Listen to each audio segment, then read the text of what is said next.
आपका स्वागत है Tech Geeks and Coding Vibes में और आज हम बात करेंगे how to become a backend developer. ये बहुत ही एक इंटरेस्टिंग टॉपिक है।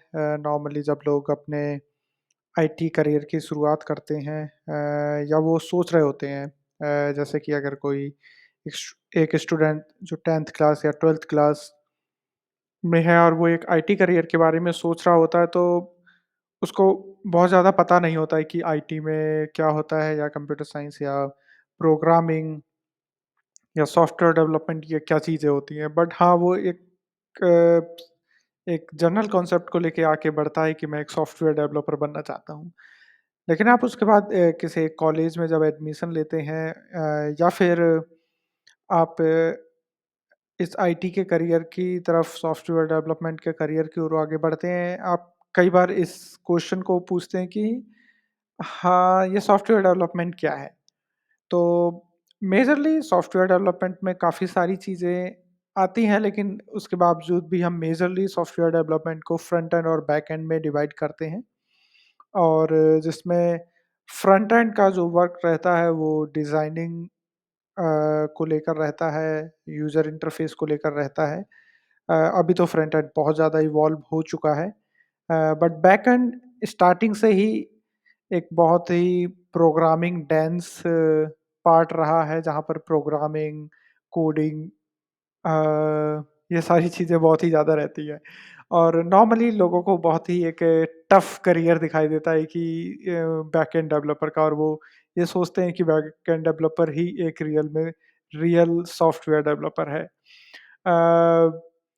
हाँ, हम इन चीज़ों से इत्तेफ़ाक रख सकते हैं कि हाँ, ये चीज़ें हैं, लेकिन अ, हम लोग यहाँ पर कोशिश करेंगे कि हम बैकएंड डेवलपर को एक बहुत ही सिंपल तरीके से देखें कि बैकएंड डेवलपमेंट में जो बेसिक चीज़ें होती हैं वो क्या चीज़ें होती हैं, और आप अगर एक बैकएंड डेवलपर के करियर को स्टार्ट करना चाहते हैं या आप बैकएंड डेवलपमेंट को एक्सप्लोर करना चाहते हैं, तो आप कहाँ से शुरुआत कर सकते हैं, किस प्रकार से शुरुआत कर सकते हैं, और इस एक ट्यूटोरियल से आपको ये सारी चीज़ें सोचने के लिए थोड़ी-सी हेल्प मिलेगी।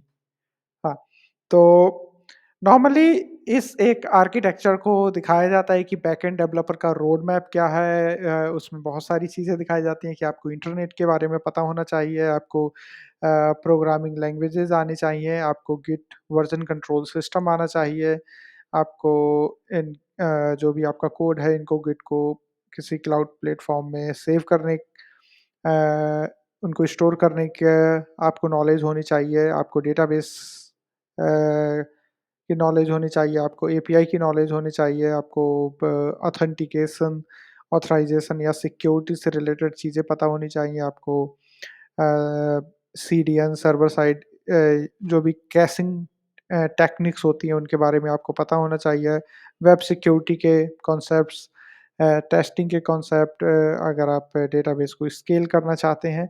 तो इस तरीके से अ, इन कई सारी चीज़ों को, जहाँ पर वेब सर्वर वगैरह भी रहते हैं, तो बैकएंड बहुत सारी चीज़ों को अपने अंदर कंसिस्ट करता है।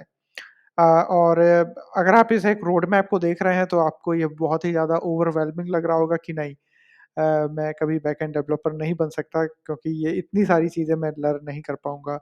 अ, लेकिन हम यहाँ पर कोशिश करेंगे कि आप एक सिम्प्लिफ़िकेशन तरीके से, एक ईज़ी तरीके से कैसे बैकएंड डेवलपमेंट को एक्सप्लोर कर सकते हैं, क्योंकि अ, आज भी अगर हम देखते हैं, तो जूनियर डेवलपर, मिड लेवल के जो डेवलपर होते हैं, वो भी इतनी सारी चीज़ें नहीं जानते, यहाँ तक कि सीनियर डेवलपर भी इनमें से बहुत सारी चीज़ें नहीं जानते हैं। तो ये आपके बैकएंड डेवलपर के करियर का एक इवॉल्विंग पीरियड होता है, जहाँ पर आप शुरुआत करते हैं और फिर धीरे-धीरे और नई चीज़ों को एक्सप्लोर करते हैं। तो ठीक है, हम इतने कॉम्प्लेक्स रोड मैप से नहीं जाएँगे, हम एक ईज़ी रोड मैप से जाएँगे, ठीक है? तो यहाँ पर मैंने बहुत ही बेसिक चीज़ों को एज़ अ बैकएंड डेवलपमेंट के करियर के लिए, या बैकएंड डेवलपमेंट को आप एक्सप्लोर करना चाहते हैं, उसके लिए मैंने ब्रेक डाउन किया है। ये सफिशिएंट नहीं है, मैं जानता हूँ, लेकिन इसमें ज़रूरी है कि आपको कुछ भी पता नहीं है कि बैकएंड डेवलपमेंट क्या है, तो आप किस तरीके से शुरुआत कर सकते हैं। नॉर्मली आप कोई भी ट्यूटोरियल देखेंगे तो उसमें बहुत सारी चीज़ें आपको तुरंत-तुरंत सिखाई जाएँगी कि हाँ, ठीक है, आप एक एप्लीकेशन शुरू करें, उसमें आप कुछ एपीआई बनाएँ, उसमें आप डेटाबेस कनेक्ट करें, उसमें आप CRUD ऑपरेशंस परफ़ॉर्म करें, उसमें आप फ़ाइल हैंडलिंग करें, उसमें आप डिफरेंट टाइप के रिस्पॉन्स रिटर्न करने की कोशिश करें। आप एक प्रोजेक्ट को लेकर चलें, ई-कॉमर्स के लिए आप एपीआई वगैरह बनाएँ, डेटा मॉडलिंग वगैरह करें। तो इस तरीके से आप किसी भी एक ट्यूटोरियल को देखते हैं, कभी-कभी वो भी काफ़ी ओवरवेलमिंग हो जाता है कि ये तो बहुत ज़्यादा है मेरे लिए, मैं इनको नहीं सीख पा रहा हूँ या मैं इनको कैच नहीं कर पा रहा हूँ। तो हम इसको और सिम्प्लीफ़ाई करने की कोशिश करेंगे।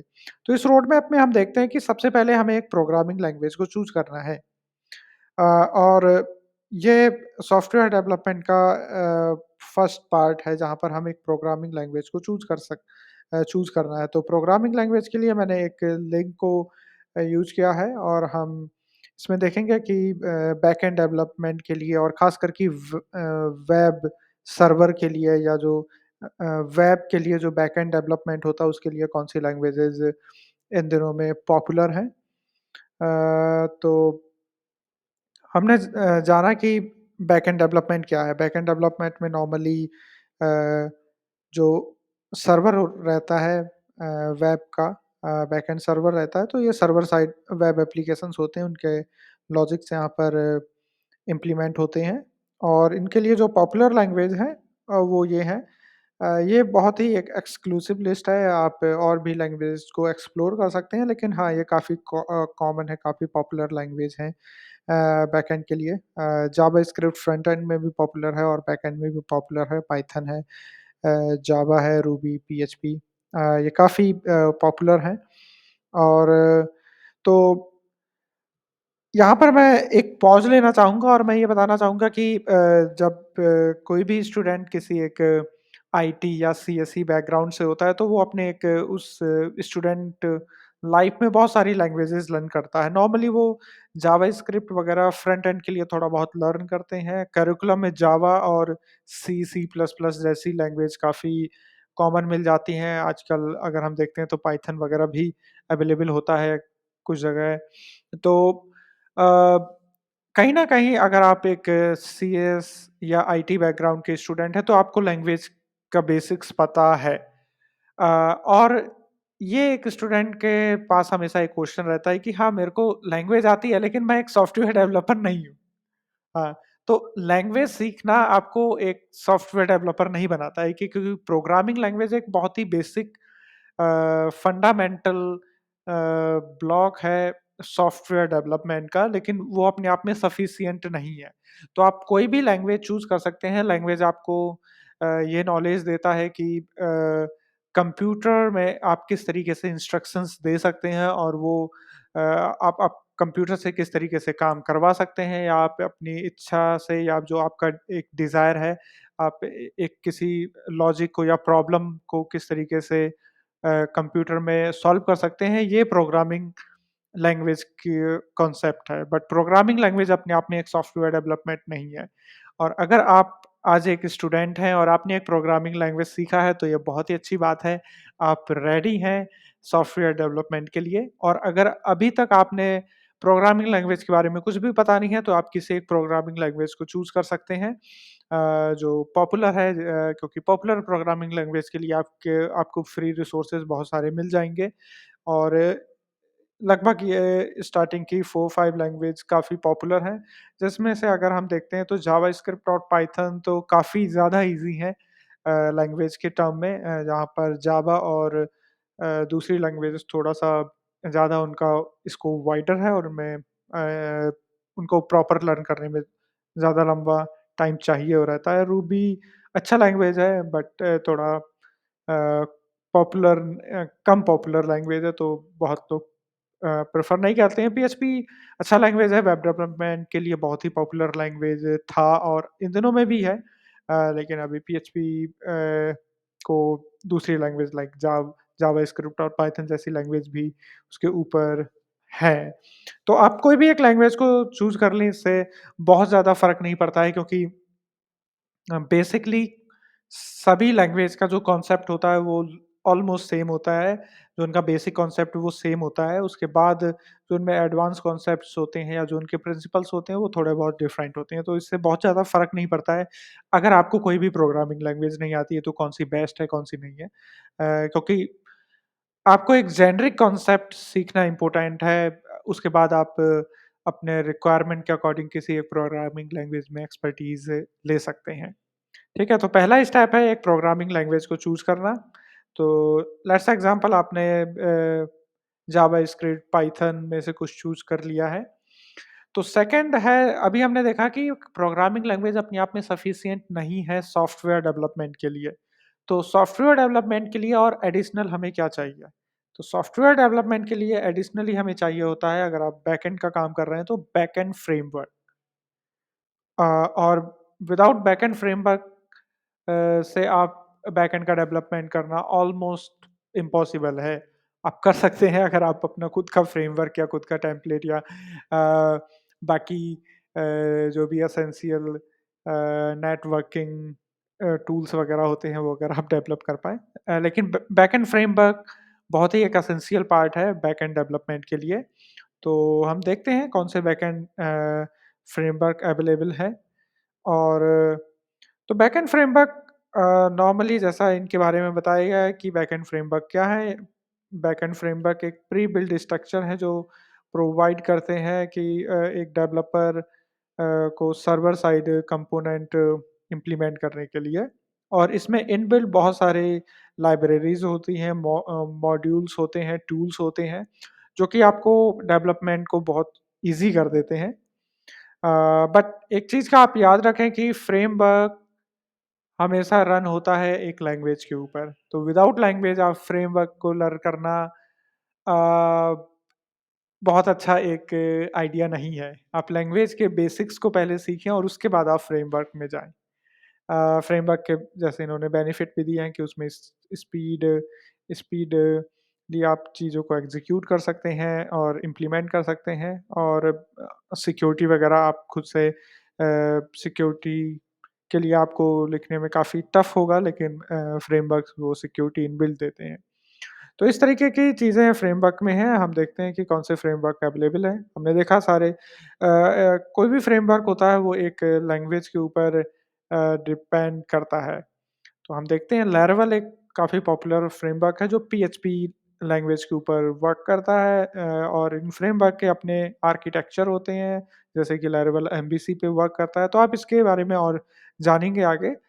लेकिन ये फ्रेमवर्क आपको प्री बिल्ड एक बैकएंड का आर्किटेक्चर बना के देता है और आप उसमें फ्रेमवर्क के जो अ एपीआईज़ होती हैं, जो मॉड्यूल्स होते हैं, जो लाइब्रेरीज़ हो सकती हैं, प्लस आप लैंग्वेज को यूज़ करके आप अपना डेवलपमेंट स्टार्ट कर सकते हैं। जेंगो फ्रेमवर्क है जो कि पाइथन लैंग्वेज के ऊपर वर्क करता है। और स्प्रिंग बूट है, जावा लैंग्वेज के ऊपर वर्क करता है। रूबी ऑन रेल्स है, इसमें आपको जैसा लिखता है दिख रहा है कि रूबी लैंग्वेज के ऊपर वर्क करता है। एएसपी डॉट नेट है, ये नॉर्मली सी शार्प वगैरह लैंग्वेज के लिए है। और एक्सप्रेस जेएस है, जिसको नोड जेएस, और ये नोड जेएस के ऊपर वर्क करता है और इसके लिए जावास्क्रिप्ट लैंग्वेज यूज़ होती है। और नेक्स्ट जेएस वगैरह है। तो आपको थोड़ा-सा आइडिया लग गया होगा कि बैकएंड के लिए फ्रेमवर्क बहुत ही एक एसेंशियल टूल है। विदाउट फ्रेमवर्क आप बैकएंड डेवलपमेंट को नहीं कर पाएँगे, तो आपको फर्स्ट लैंग्वेज चूज़ करना है और फिर उस लैंग्वेज से एसोसिएटेड फ्रेमवर्क लेना है। एग्ज़ाम्पल अगर आप रूबी लैंग्वेज ले रहे हैं, तो आपको रेल्स फ्रेमवर्क चूज़ करना है। आप जावा ले रहे हैं, तो स्प्रिंग बूट यूज़ करना है। पाइथन ले रहे हैं, तो जेंगो यूज़ करना है। पीएचपी ले रहे हैं, तो लैरावेल यूज़ करना है। जावास्क्रिप्ट ले रहे हैं, तो नोड.जेएस, एक्सप्रेस.जेएस यूज़ करना है। तो इस तरीके से लैंग्वेज डिसाइड करेगा कि आप किस फ्रेमवर्क में जाना है।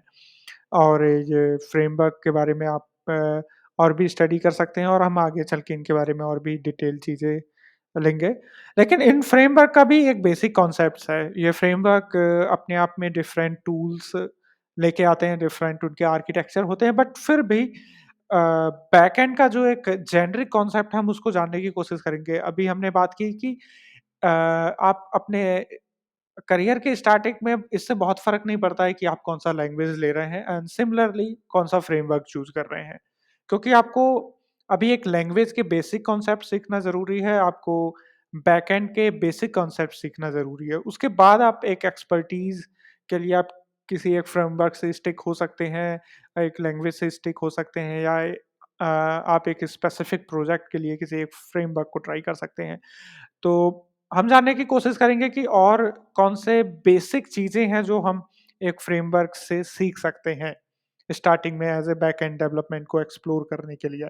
तो जो फर्स्ट चीज़ रहती है एपीआई। एपीआई का जैसे बोलते हैं एप्लीकेशन प्रोग्रामिंग इंटरफ़ेस, इसके बारे में हम और जानेंगे आगे चल के, लेकिन एपीआई एक बहुत ही सिंपल तरीके से हम देखें तो एपीआई कुछ रिक्वेस्ट सेंड करता है और उसको कुछ डेटा रिटर्न होता है या कुछ रिस्पॉन्स रिटर्न होता है। तो ये आपका बैकएंड एप्लीकेशन है, या फ्रंट एंड एप्लीकेशन है, या फिर आप कोई दूसरे टूल हैं जैसे कि पोस्टमैन वगैरह टूल हैं, या ब्राउज़र से भी आप किसी एपीआई को कॉल कर सकते हैं। तो ये आप उसको एक रिक्वेस्ट सेंड करेंगे और वो आपको अ, आपका बैकएंड एप्लीकेशन आपको डेटा या फिर रिस्पॉन्स भी बोलते हैं, वो आपको रिटर्न करेगा। तो ये एक बहुत ही जेनेरिक कॉन्सेप्ट है, आप किसी भी फ्रेमवर्क को लेके चलें, पाइथन के फ्रेमवर्क जेंगो को लेकर चलें, जावास्क्रिप्ट में नोड.जेएस को लेके चलें, सभी इस कॉन्सेप्ट को फॉलो करते हैं क्योंकि एपीआई एक तरीके से ये रिक्वेस्ट इनपुट है कि आप उसको कुछ इनपुट दे रहे हैं और वो आपको कुछ आउटपुट दे रहा है। तो इसमें ही मैं आपको बोलना चाहूँगा कि आप एपीआई को डिटेल्ड तौर पे स्टडी करें। जब हम एक एपीआई को देखते हैं तो एक एपीआई में आप इनपुट के तौर पे आप टेक्स्ट डेटा सेंड कर सकते हैं, आप जेसन डेटा सेंड कर सकते हैं, आप बाइनरी डेटा सेंड कर सकते हैं, आप फाइल्स में जैसे इमेज है, सीएसवी फाइल है, पीडीएफ है, आप as a request, as a input आप अपने बैकएंड सर्वर को दे सकते हैं। और रिस्पॉन्स में सेम चीज़ें जैसे टेक्स्ट है, जेसन है, बाइनरी डेटा है या फाइल में पीडीएफ, इमेज और सीएसवी वगैरह हैं, ये सारी चीज़ें आप रिस्पॉन्स पे रिटर्न ले सकते हैं। तो आप किसी भी फ्रेमवर्क को लर्न कर रहे हैं तो आप उसके एपीआई को सबसे पहले क्रैक करें, और वो काफ़ी एक अच्छा एंट्री पॉइंट है जहाँ से आपको पता चलेगा कि क्योंकि आप सर्वर में अगर कुछ इनपुट ही नहीं दे पा रहे हैं तो और कुछ आउटपुट नहीं ले पा रहे हैं तो आप सर्वर की फंक्शनैलिटी को कैसे समझ पाएँगे कि ये सर्वर या ये पर्टिकुलर फ्रेमवर्क किस तरीके से काम करता है। और कई बार ये काफ़ी ओवरवेलमिंग कॉन्सेप्ट होता है कि लोग एपीआई में फिर सीधे डेटाबेस से कॉल करने लगते हैं। उन्हें ऐसा लगता है कि हाँ, ठीक है, एपीआई बनाने का मतलब डेटाबेस से कॉल करना। हाँ, हम मानते हैं कि डेटाबेस एक बहुत ही इम्पोर्टेंट पार्ट है बैकएंड का, लेकिन डेटाबेस के अलावा भी दूसरी चीज़ें हैं जैसे कि वो फ़ाइल स्टोर करने के लिए वॉल्यूम्स वगैरह यूज़ करते हैं, या फिर है फ़ाइल हैंडलिंग, जो क्लाउड्स होते हैं उनको यूज़ करते हैं। और डेटाबेस के बैकएंड के पास अपने खुद के भी एल्गोरिदम्स होते हैं, खुद के भी अपने प्रिंसिपल्स या लॉजिक्स होते हैं जिनके लिए उसको बैकएंड कॉल करने की ज़रूरत ही नहीं है। एग्ज़ाम्पल है कि आप अपना ईएमआई कैलकुलेट करना चाहते हैं, तो बैकएंड में कोई एक लॉजिक लिखा हुआ है कि आप अपना रेट और मंथ और अमाउंट सेंड कर दें और वो उसके बेसिस पे आपको ईएमआई कैलकुलेट करके दे देगा। इसके लिए उसको डेटाबेस की ज़रूरत नहीं है। अगर एक इनम करके एक कॉन्सेप्ट होता है जो एक सेट लिस्ट है कि आप एग्ज़ाम्पल है कि मोड ऑफ ट्रांसपोर्टेशन, तो आपको एक सेट ऑफ लिस्ट है लाइक ट्रेन, बस, फ्लाइट, इस तरीके से आपके पास सेट ऑफ लिस्ट है, तो जो बैकएंड के पास स्टोर है। तो बैकएंड को आप रिक्वेस्ट करेंगे, वो आपको दे देगा, उसके लिए बैकएंड को डेटाबेस कनेक्ट करने की ज़रूरत नहीं है। तो आप सीधे बैकएंड को डेटाबेस से ना जोड़ें, क्योंकि बैकएंड अपने आप में एक स्टैंड अलोन एप्लीकेशन है। बैकएंड उसका डेटाबेस उसका एक बड़ा सपोर्ट है। लेकिन उसके अलावा भी बैकएंड एप्लीकेशन से कनेक्ट भी करते हैं, डेटा लेने के लिए या डेटा शेयर करने के लिए। तो इसलिए एपीआई को आप जितना अच्छा समझेंगे, आपको उतना ईज़ी होगा आगे चल के बैकएंड को समझने के लिए, क्योंकि एपीआई ही और भी तरीके हैं, लेकिन एपीआई काफ़ी एक पॉपुलर तरीका है और काफ़ी एक पॉपुलर एक एक सर्विस है बैकएंड की, जिसको फ्रंट एंड या हम किसी भी थर्ड पार्टी एप्लीकेशन के लिए हम यूज़ करते हैं। तो आप जितना अच्छा आपका होल्ड एपीआई पे होगा, आप उतना अच्छा बैकएंड को समझ पाएँगे। और तो इसमें हम देखते हैं कि जब आप एपीआई क्रिएशन करते हैं, तो एपीआई क्रिएशन में आप सबसे पहले सीधे आप डेटाबेस को कनेक्ट करने की कोशिश ना करें, क्योंकि वहाँ से आप कई बार कन्फ्यूज़ हो जाएँगे कि मेरा डेटाबेस कनेक्ट नहीं हो रहा है, मुझे पता नहीं डेटाबेस में तो उससे कुछ डेटा ही नहीं आ रहा है, क्योंकि डेटाबेस में तो डेटा ही नहीं है, मैं उसमें एंटर कैसे करूँ? तो आप एक गलत जगह फँस जाएँगे, जो कि इमीडिएटली आपको ज़रूरत नहीं है रिज़ॉल्व करने का। आपको पहले अपना इंटरेस्ट क्रिएट करना है कि बैकएंड काम कैसे करता है, बैकएंड का कोई भी एप्लीकेशन या सर्वर काम कैसे करता है। तो वो इंटरेस्ट क्रिएशन के लिए आप नॉर्मली सिंपल प्रिंट स्टेटमेंट होते हैं, कंसोल स्टेटमेंट होते हैं। तो बैकएंड के लिए जो टर्मिनल होता है, या जो हमारा अगर आप विंडोज़ में हैं तो पावर शेल, या डॉस में जहाँ उसके लॉग्स आते हैं, वो बहुत ही एक इम्पोर्टेंट पार्ट है। क्योंकि बैकएंड को डिबगिंग करने के लिए, या वहाँ डेटा किस तरीके से आ रहा है, या वो किस तरीके से रिस्पॉन्स क्रिएट कर रहा है, वो सारी चीज़ें आप वहाँ पर प्रिंट कर सकते हैं।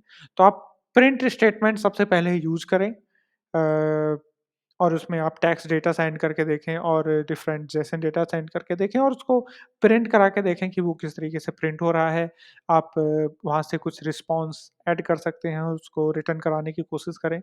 उसके बाद आप CRUD ऑपरेशंस में जाएँ। CRUD ऑपरेशन नॉर्मली है क्रिएट, रीड, अपडेट, डिलीट, और इनके लिए भी आपको डेटाबेस की ज़रूरत नहीं है। आप बैकएंड सर्वर पे कुछ एरे या ऑब्जेक्ट या कुछ एक डेटा स्टोर करने के लिए एक वेरिएबल क्रिएट कर सकते हैं, और आप नॉर्मली उससे CRUD ऑपरेशन परफॉर्म करें।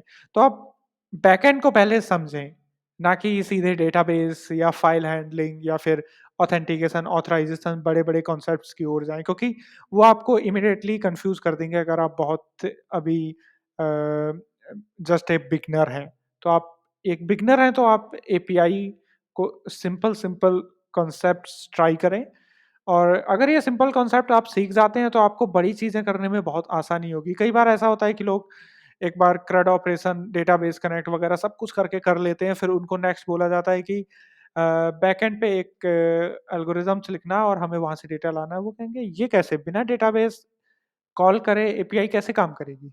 अरे! एपीआई बैकएंड के लिए है, डेटाबेस के लिए तो वो उसका सपोर्ट है।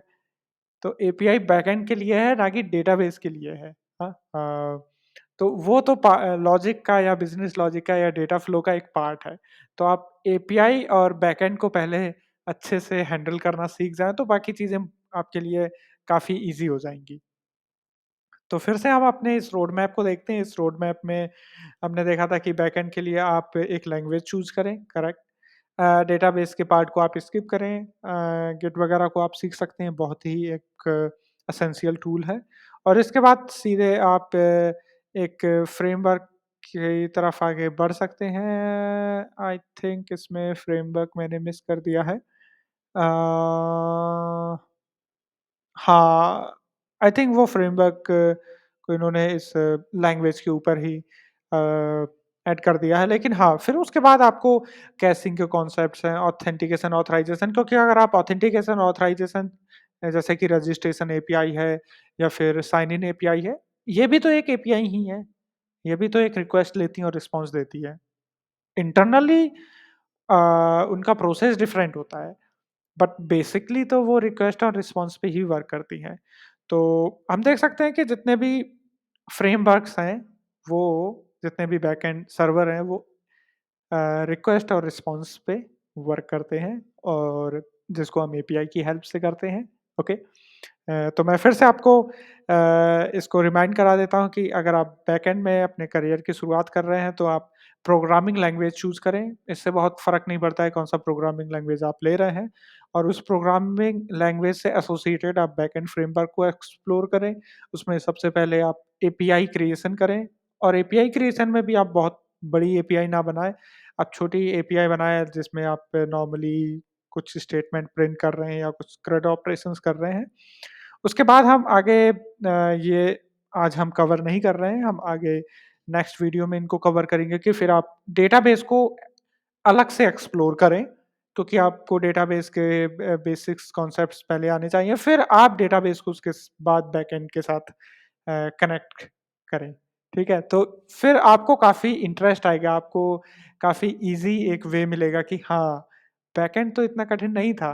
लेकिन इतनी सारी चीज़ें हमें बड़े-बड़े रोड मैप दिखा दिए जाते हैं और कन्फ्यूज़ हो जाते हैं कि बैकएंड तो बहुत टफ है। लेकिन बैकएंड की शुरुआत आप बहुत ईज़ी तरीके से कर सकते हैं और फिर स्लोली आप अपने लेवल को बढ़ा सकते हैं, नए कॉन्सेप्ट्स आप उसमें एक्सप्लोर कर सकते हैं। तो उम्मीद है आज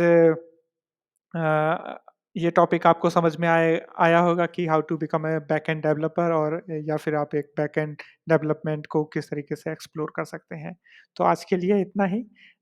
थैंक यू। अगले वीडियो में आपसे फिर मुलाकात होगी।